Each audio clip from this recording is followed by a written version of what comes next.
It's Stan Veit's History of the Personal Computer. From Altair to IBM, A History of the PC Revolution. By Stan Veit, Editor-in-Chief Emeritus, Computer Shopper. Copyright 1993 and 2026 by Stan Veit and A-Books Creativity Incorporated. Read by Randy Kindig and David Greelish. Chapter 24. The IBM PCjr. The initial success of the IBM PC was mainly due to business users, software developers, and advanced hobbyists. The cost of the PCs and XTs and their peripherals were too high to attract the so-called home computer market, which was dominated by Apple, Commodore, Texas Instruments, Tandy, and Atari. IBM's marketing research showed that these existing inexpensive computers had hardly reached the potential base of professionals, students, and family users who wanted to process information at home. The concept of a home computer that would sell for less than an Apple II and would be upwardly compatible with the IBM PC, although of lesser capacity, seemed to offer a huge market.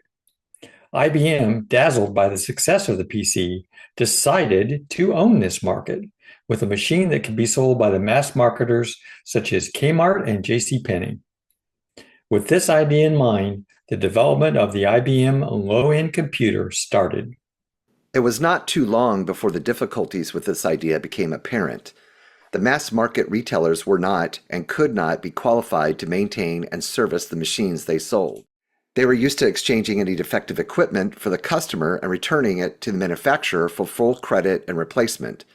In addition, their salespeople could not take the time necessary to sell a computer, and they did not have the necessary training to do so. Mass market stores sold things in factory-sealed boxes on a take-it-or-leave-it basis. For this reason, Apple did not sell through such stores, and even Tandy created computer departments manned by trained salespeople within their Radio Shack stores. IBM quickly decided that their smaller computer would have to be sold by their authorized dealers. The idea of upward compatibility from the small computer to the IBM PC or XT became an area of contention within IBM. Some argued that making the smaller, cheaper computer compatible would destroy the market for the simple floppy disk-based PC. The other side believed the true market for such a machine lay with business people who wanted to carry their work home. This required upward compatibility with the PC and XT computers. The result of this difference was a compromise that satisfied no one.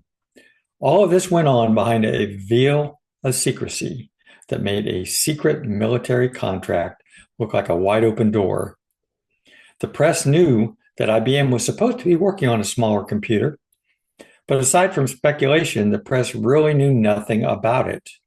The PC had been given the codename Acorn, which came from the mighty oak.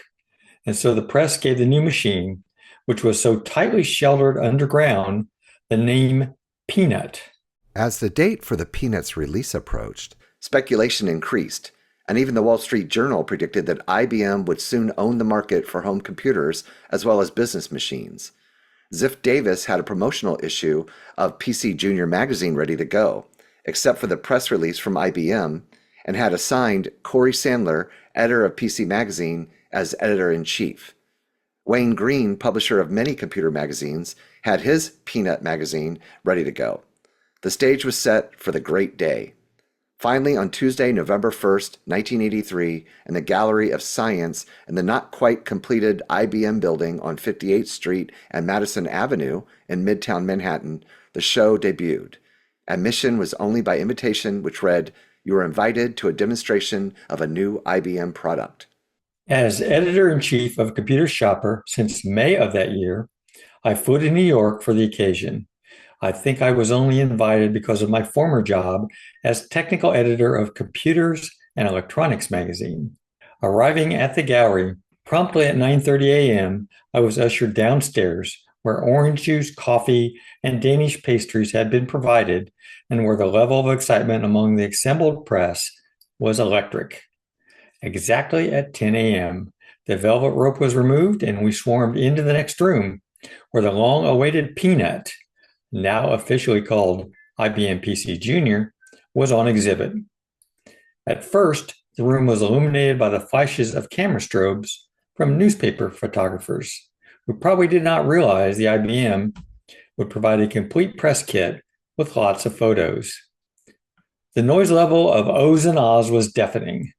Finally, when the uproar had died down, we all got a chance to visit the various booths where IBM staff, complete with red roses, were pre-programmed to answer our questions.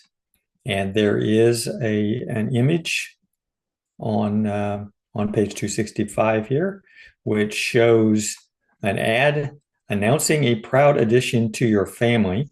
It says IBM launched a huge ad campaign to ensure junior success. As history now shows, it didn't work.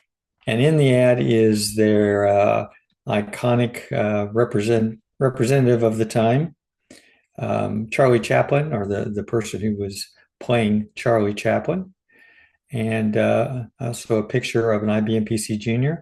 And Charlie Chaplin is pushing a baby carriage. What we saw was a small oblong box with a single floppy disk drive and a couple of slots under the drive. The keyboard was connected to the system unit by an invisible beam of infrared light, and the keys were of a small, low rectangular shape that gave rise to their description as chiclets. The keys also had a distinctly spongy feeling when pressed.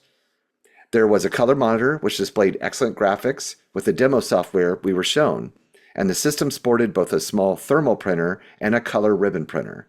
The thermal printer plugged into a port on the back of the computer, but the color printer required a special adapter attached to the computer on the side of the computer case. When we members of the press started asking questions, we learned a lot that was not obvious at first. There were to be two versions of the IBM PC Jr. The basic entry-level model consisted of the system unit with 64K of user memory and 64K of ROM, an infrared keyboard, and a separate plug-in power transformer. This unit had two cartridge slots for IBM PC Jr. programs. There was also a connection for an optional user-supplied cassette tape recorder. Cassette BASIC was provided in the ROM memory. For video display, the user of a BASIC unit had to provide either a TV set or a video monitor and all necessary cables. The price for this entry-level model was $669. The enhanced model consisted of the system unit and keyboard, plus a slimline 360K floppy disk drive. This model included an internal 64K memory and display enhancement. This card provided a 128K memory capacity and enabled connection to the optional IBM color display. Other options included the serial thermal printer and joystick. The parallel printer adapter could be connected to the side of the case to permit the connection of a parallel printer. The price of the enhanced model was $1,269 without the video display. The principal question in all our minds was, could the PC Jr. be upgraded to run PC software? The answer to this question was yes and no.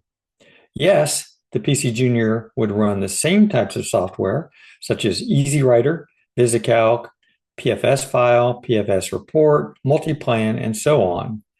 But they had to be versions which would run within the memory capacity of the PC Jr. Another oft-asked question was, could a second floppy disk drive be added to the PC Jr.? The answer to that one was no, not now. It seemed that the PC Jr. did not have a regular controller chip for the disk drive, but instead used a CPU for that purpose, and it could only handle one drive. Later, the IBM spokesman said, an adapter would be added as an option to permit a second drive. The press also asked, how much software is available on PC Jr. cartridges? The answer to that one was, only 5 games right now, but many software publishers are working on them. Finally, someone asked the emperor's clothes question. Why had IBM built a computer with such limitations? Why did IBM, who's known for such excellent keyboards, create the Chiclet keyboard? The answer to the first question was, the PC Jr. was fully featured with complete compatibility for its mission.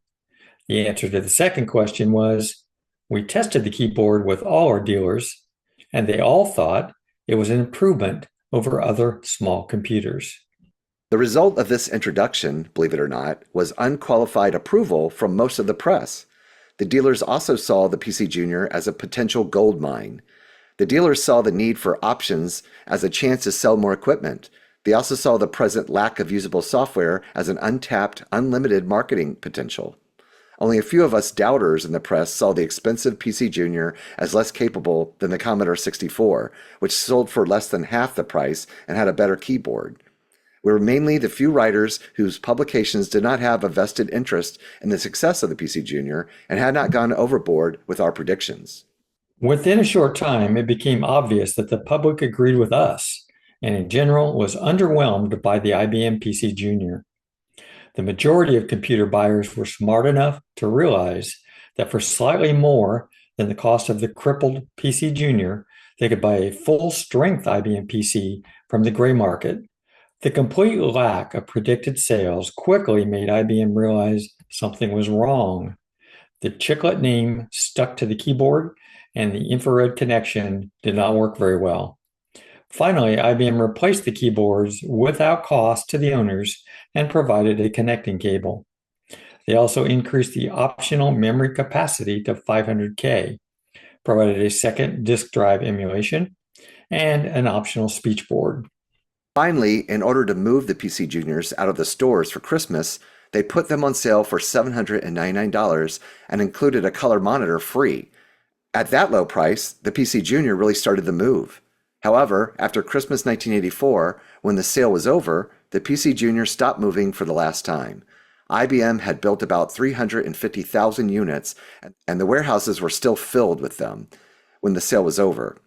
Finally, IBM sold PC Juniors to employees for less than cost.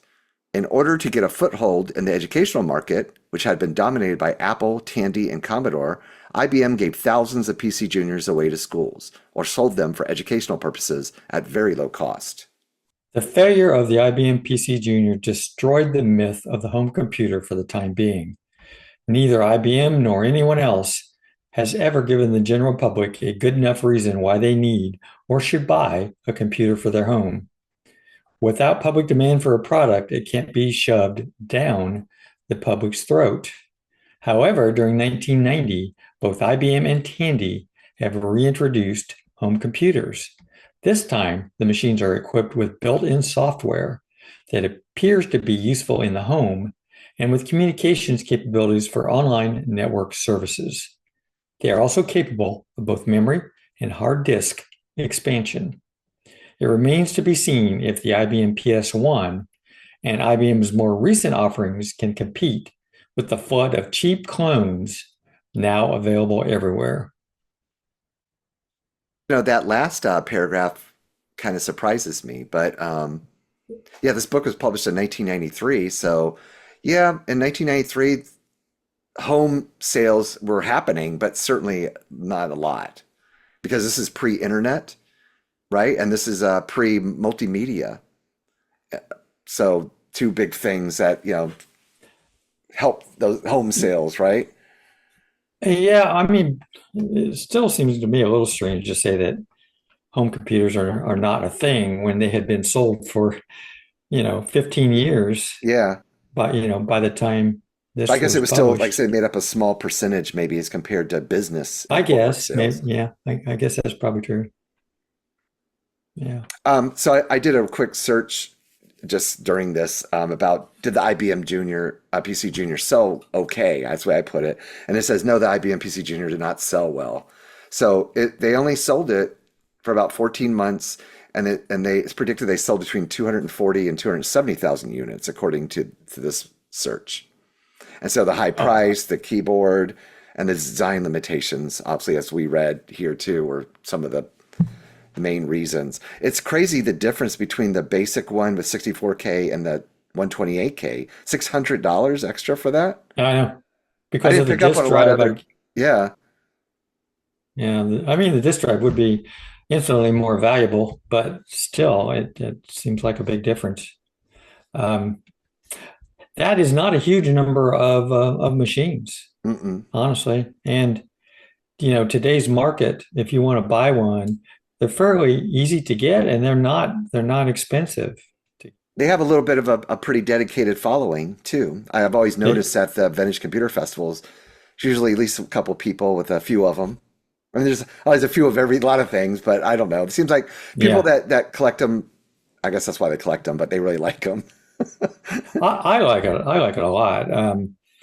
You know, from doing the Floppy Days podcast, I am, big into home computers of that era, right? Hmm. But when the IBM PCs took over, to me, that kind of, it standardized the market, made it less fun. There weren't as many different machines available. So I always consider the PC Junior kind of different from the PC, and I really like it. And I've got a fully fleshed out one. I've got all the cables and pretty much all the peripherals for one, and I think they're cool little devices. One other thing to mention at the bottom of this, I just did a Google search, and of course it's using Gemini to give me an AI result here. But it says the Tandy 1000 actually capitalized on the PC Junior's failures. That Yeah. kind of makes sense to when they were released. But one thing that's stood out to me about this, it made me think too, is how much IBM ultimately improved it, but where it was too late. So they kind of made it into a pretty decent computer and competitive in price and everything, but it was too late. It had a bad reputation. Nobody wanted to buy it. And it just made me think of the Apple III. So the Apple III is similar, where had some initial problems, got a bad reputation. Then they fixed it, and then they even improved it with the Apple III Plus. But it was too late. Nobody wanted to buy it Right. or develop for it or anything else by then. So Right. It's a cool machine. It is definitely limited, and like you said, the 1000. The reason Tandy sold a lot of those, it was more compatible than the Junior was. yeah, To well, it kind of really was a junior IBM PC Yeah, compatible exactly. that you could then Right. just you spend the money, you could make it into a full on, whatever. So, well, very interesting. So we'll just have a couple of notes in the show notes this time, but a little ad, the video ad or whatever from YouTube, and then there's a link to the March 1984 Creative Computing issue, which has in-depth evaluations of the PC Junior.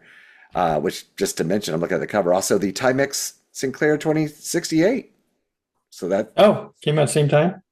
I guess so. Or close Yeah. to. Excuse me. Yeah. So I yeah, haven't there's got so to many that great. part of the timeline yet with Floppy Days, so I haven't covered the Junior. But when I do, there's a gentleman by the name of Jim Leonard, goes Mhm. by the handle Yeah. Trickster. He Yeah. is he is he is an expert on these machines, and I plan to have him, as a co-host when I do eventually cover the Junior. I've seen But him in forums a number of times. That yeah, name that definitely stands out to me. I guess over the VCF forums is where it must be where I've seen him. probably, yeah, But he's been at it for a while. I recognize that name. But yeah. all right, with that, we'll keep it short this time around. Let's see. So that was chapter 24. We still have chapter 25, 6, 7, 8, and then an appendix. So next time it's going to be Computer Magazines Created the Channels. And it looks like it's about 6 pages, so maybe a shorter one, but that'll be interesting. So That should be talk fun. about Yeah, magazines, huh?